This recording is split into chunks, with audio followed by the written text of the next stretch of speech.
Hello, everyone, and welcome to Yes Corner number 8. This is every couple of weeks. We speak to those who are really helping campaigners within the movement and find out more about what they're doing in the hope that we can help campaigners know a little bit more about the resources that are out there in our bid to win independence. And this week, I'm really pleased to welcome Ellen Joëlle Dalȝell to us and with us. Hello, Ellen. How are you doing? Hi, good. Brilliant. Thanks very much for joining us. The first question I've got for you, just really simple one to open up, is I'd love you to tell me a little bit more about EU Citizens for an Independent Scotland, the type of things you've been doing, how long you've been going, and and how you came up with that idea.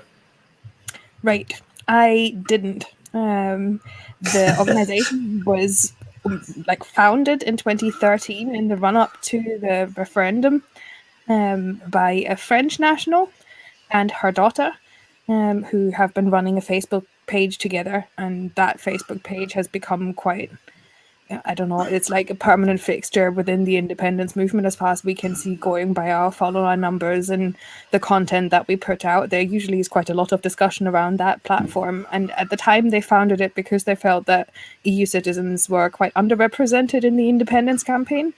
And they were. We wanted to give a platform. I actually didn't find them until 2015 or so. And then were you in the UK and were you in Scotland by 2013? Oh, yeah. I'm part of the furniture at this point. So yeah, no, I definitely was in Scotland around the first referendum. Actually, my former partner and his daughter, that was the first time that both of them had ever voted in any election, and I dragged them there to vote for independence. So that was an interesting discussion that ran for a couple of months in the run up to the referendum, but eventually we all voted for Indy. Yeah, and the result of the independence referendum actually floored me. I did not see it coming. I did not think that Scotland was going to be daft enough not to go for it. I felt very, very different about the Brexit referendum. That one I saw coming from miles off and years away. And, you know, as soon as the results were in, up until then, I'd kind of looked at it in the context of what does it mean for the UK? But all of a sudden, it became pretty clear that me as an EU citizen is going to be directly affected by what the UK does. And at that point, I kind of had to make a choice between campaigning against Brexit, which the UK has democratically voted for, though the referendum was advisory and it didn't have to come to all of this, or to vote and campaign for independence. And it wasn't really a difficult choice. I wasn't going to try and waste time and effort on something that I can't change and that I technically don't think Scotland has a right to change. I mean, we voted differently. We should be taking our democratic decisions based on that fact, but we don't have the right to overthrow whatever the rest of the UK rightly or wrongly has voted for. And so I decided that I needed to have a look around, because in Scotland there weren't very many EU citizen organisations that were doing anything. Up until that point, there was no great distinction between EU citizens in Scotland and people living here.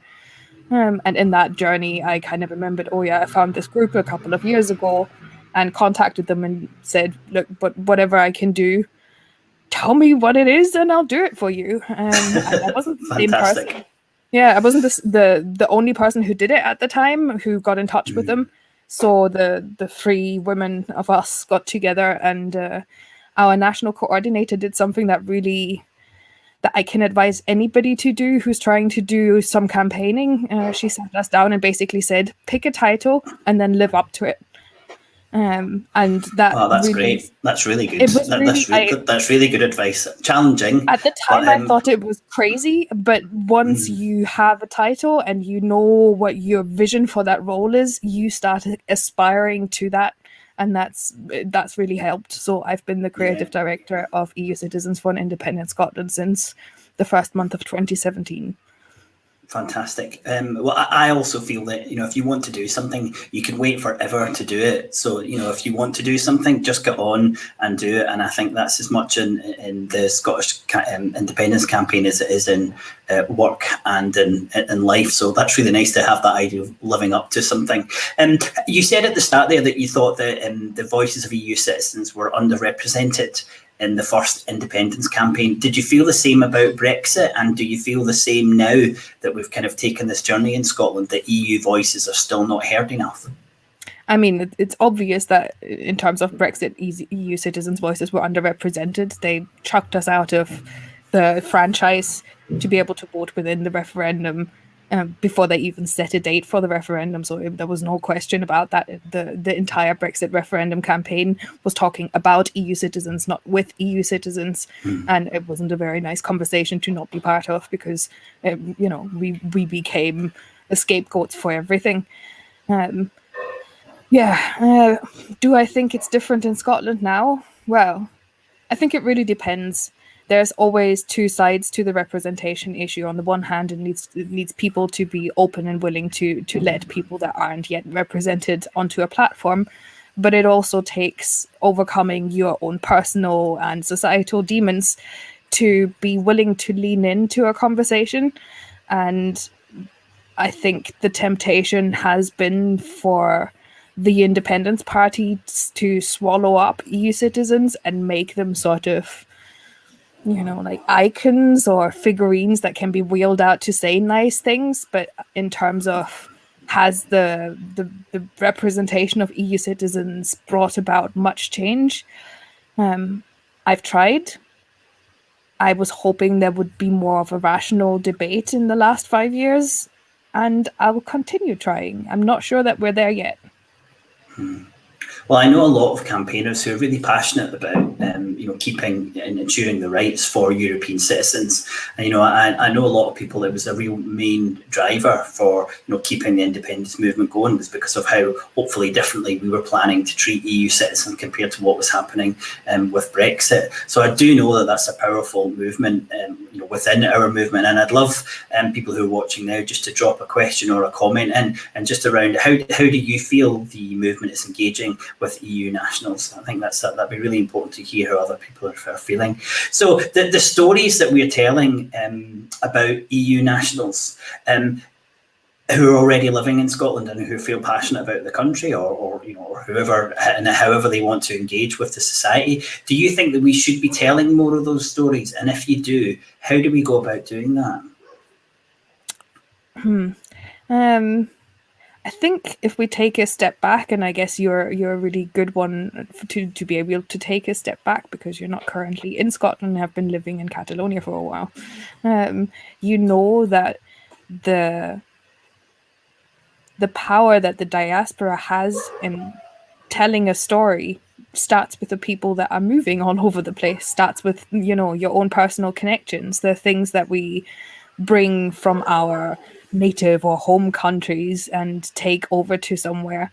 I guess I'm trying to say it's not just about the stories that we tell Scots about EU citizens. It's about the understanding that EU citizens all over the world, whether they still live in Scotland or have lived in Scotland, will be able to tell in the places where they are. And if we're looking for sympathy from other people and other countries in the international community, the right thing and the smart thing to do is to treat not just EU citizens, but migrants in general as good and as respectfully and as equally as we possibly can. And I do feel that's a trick that's kind of been missed. There's always a danger of having that tokenistic thing that takes over and it's like, oh, look, here's a no to yes journey from an EU citizen and they support independence now. But we can actually do way more. Diversity isn't just about taking individual cases, but about actually listening to different perspectives.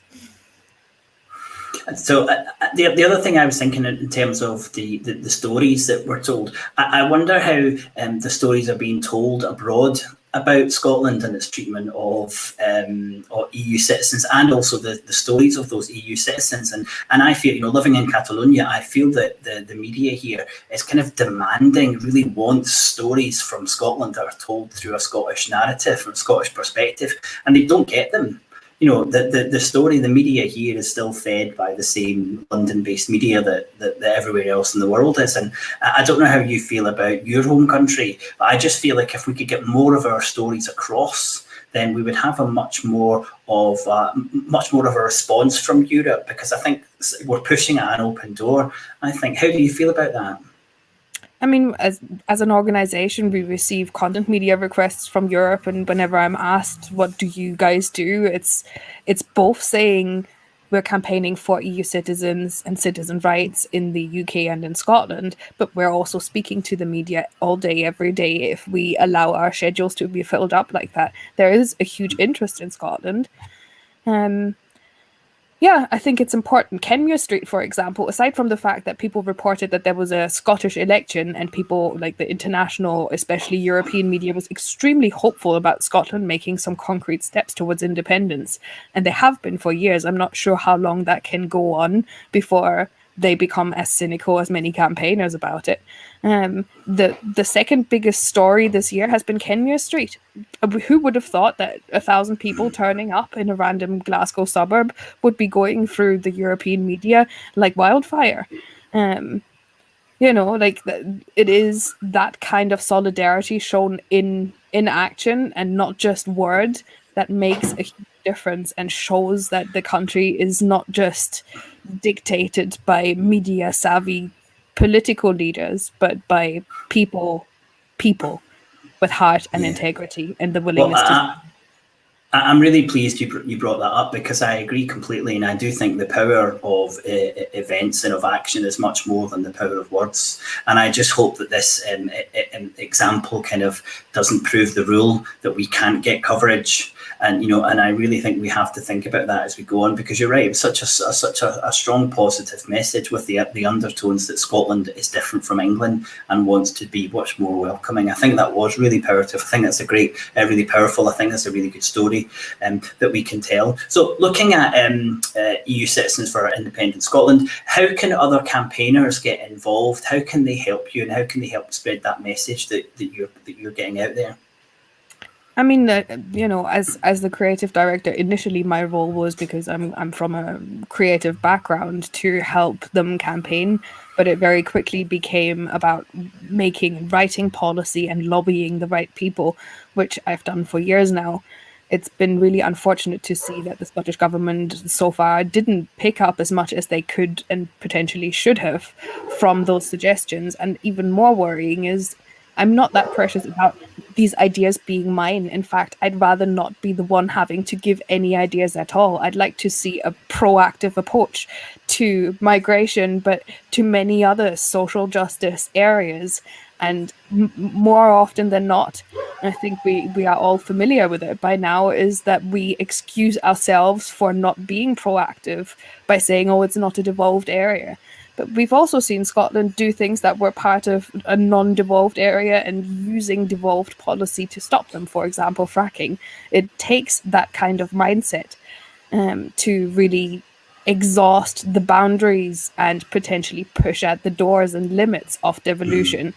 And in the last couple of years, what we've seen the Scottish government do is write one letter after the other about devolving this area of policy and devolving that area of policy. And all of those letters get filed into a bin. I think it's really about demanding action rather than words. And again, when we go back to Kenmure Street, for me, I mean, my partner and I were there. And it's been a fascinating thing to be a part of, because we've seen that it doesn't just stop Westminster in its tracks because they can't cope with rowdy Scots, with this mob that turns up in the street and peacefully demonstrates and sings a couple of nice songs. The Scottish government is forced to take more action than just throw their hands in the air and say, oh, look, it's the devolved area. No, suddenly the First Minister is on the phone all day. And not just the First Minister, the Justice Minister as well, That's really nice that you've pulled that out, and I'm sure some people who are watching will know the story of Catalonia, which I won't bore you with to an extent. But the government here was a fairly conservative government and didn't want to push for independence. This is back in 2013. Didn't really want to push for independence, but it was forced by the movement, and it eventually turned into a pro-independence government. Not because it wanted to. This was in time under Artur Mas, who was a kind of centralist to the right, but it was the movement that pushed the government to do things. And every savvy government, and I don't think anyone would say we haven't got a particularly politically savvy government. Any savvy government will act if they think people will vote in a particular way, and I think there's evidence to that. So speaking again about this, the Scottish government, what else could the Scottish government do that you feel to kind of help further diversity in Scotland? So not just kind of EU citizens, but diversity a little bit more in general. So since the reshuffle, since the election and the reshuffle in the ministerial briefs, Angus Robertson has been named the new minister responsible for migration, which is it was a bit controversial because we now no longer have an official migration minister in title, but the issue of migration has been bumped up from junior to senior level, but isn't included in the title anymore. Aside from migration, that same brief now contains a New Scots strategy and Scottish cities of refuge. On neither of those, anybody in Scotland outside of the Scottish government, I assume, has any idea what is meant by those two other areas. If anyone watching knows what that's meant, then please do let us know. Yeah, I mean, I've already gone through my MSP and have asked that specific question of Angus Robertson to explain a bit more and to remind him that there's a couple of things coming up.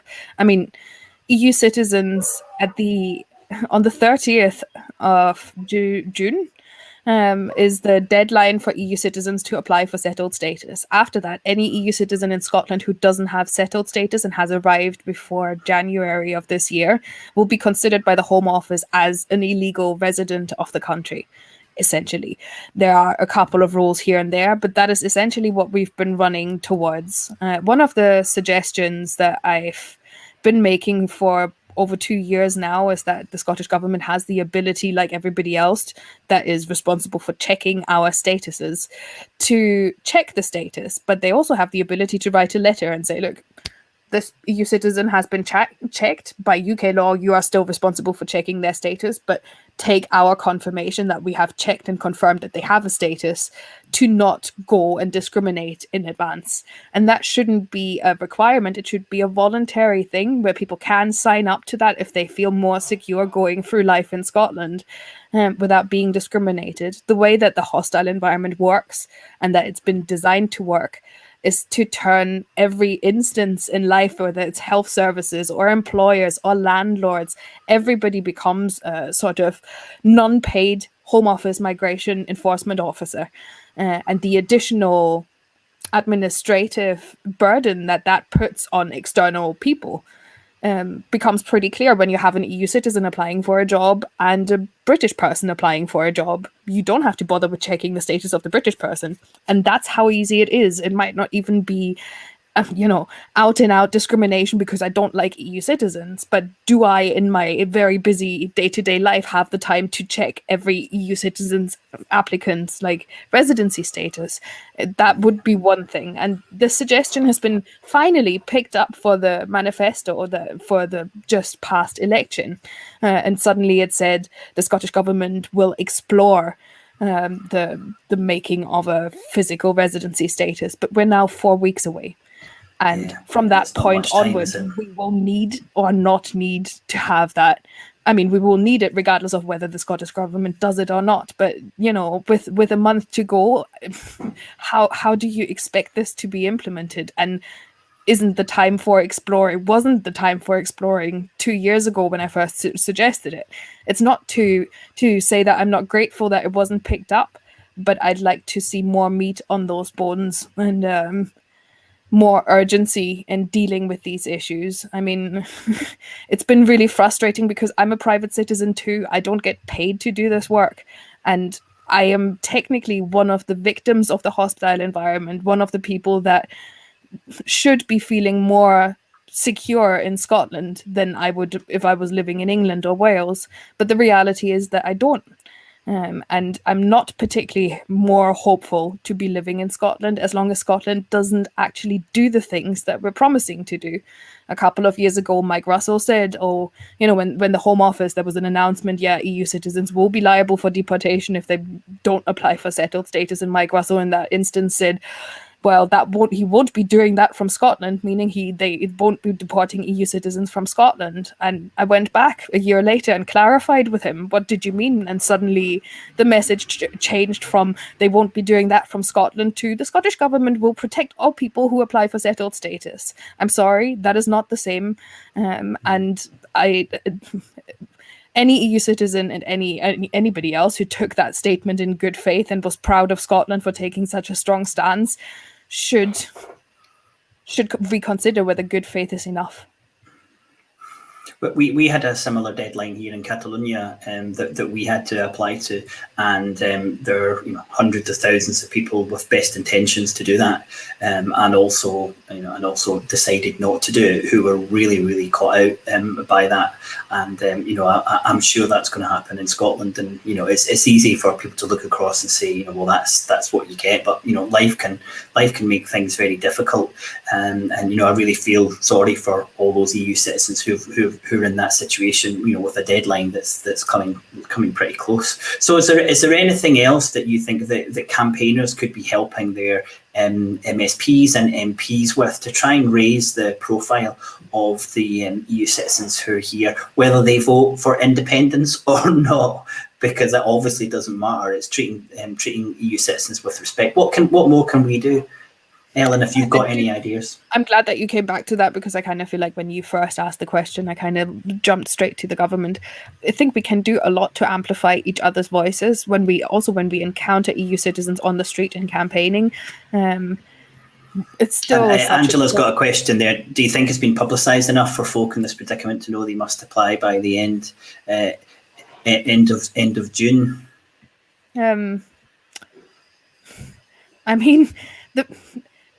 Probably not, but aside from that, there will always be people who fall through the cracks. That is the reality of a status that you have to apply for rather than register for, and where there's a deadline versus no deadline. People will fall through the cracks. That applies to people, there's people who have been here for 80 years, 85 years, who came as babies to the UK. They have to apply. They might have dementia.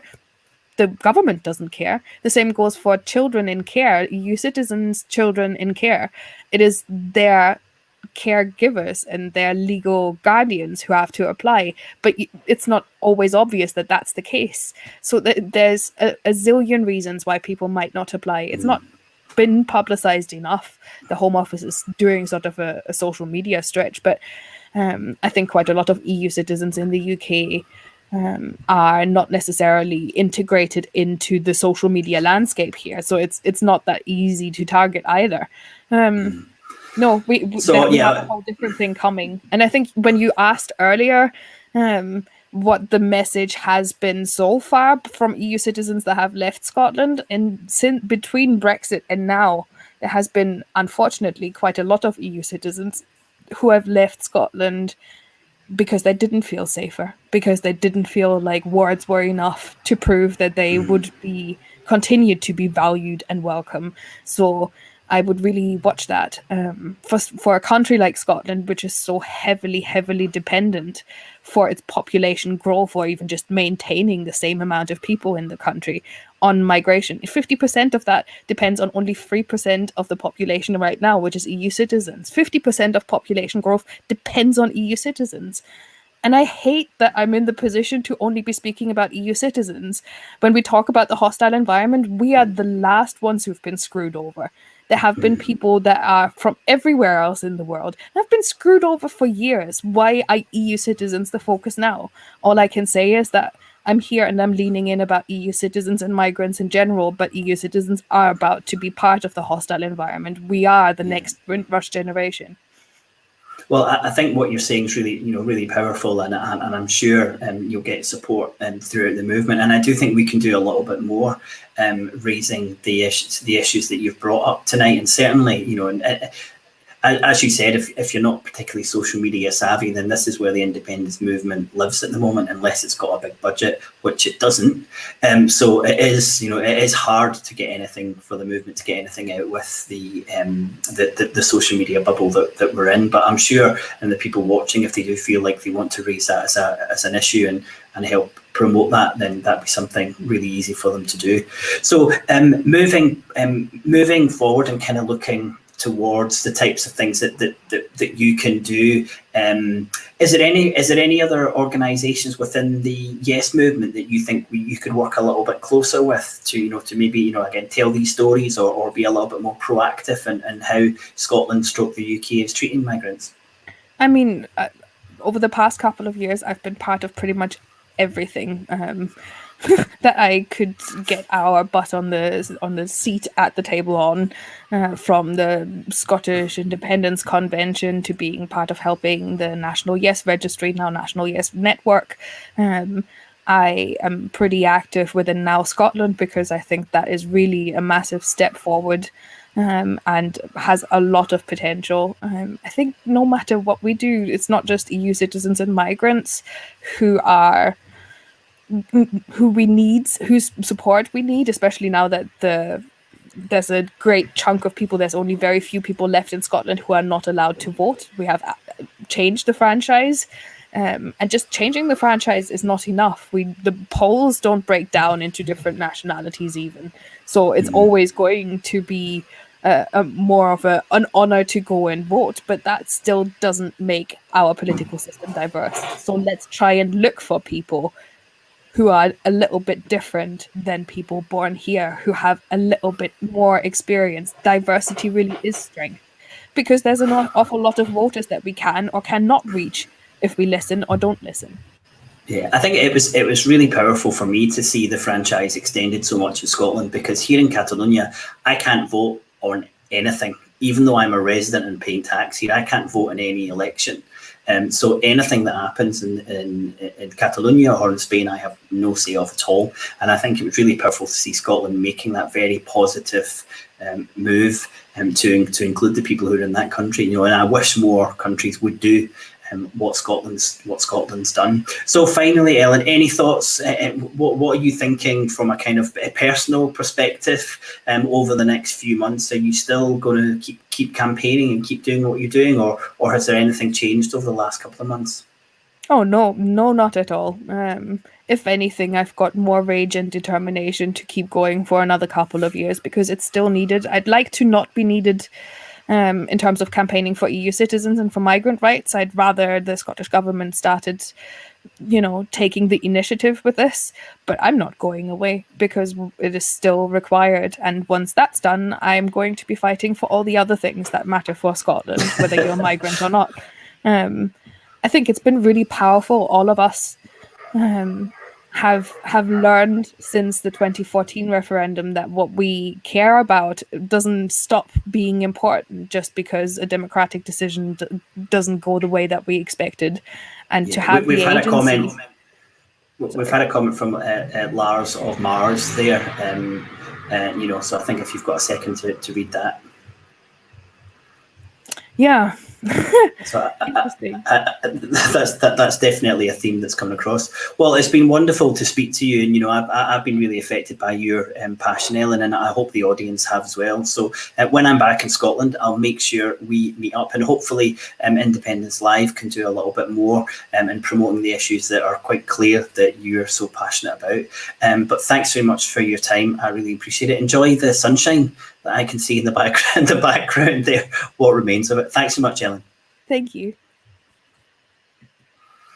Well, that's all we've got time for tonight. I hope you found that as interesting and as inspiring as I did. I know Ellen will be very happy if you're not in contact with her to find her on Twitter and drop her a note. But thanks very much. And in a couple of weeks' time, we've got an interview with Kevin from Independence Live. And you might have been seeing some of the things that we are planning to do over the summer. But I know Kevin's going to have a couple of exclusives as well to give away in a couple of weeks. But until then, thanks for joining, and see you soon.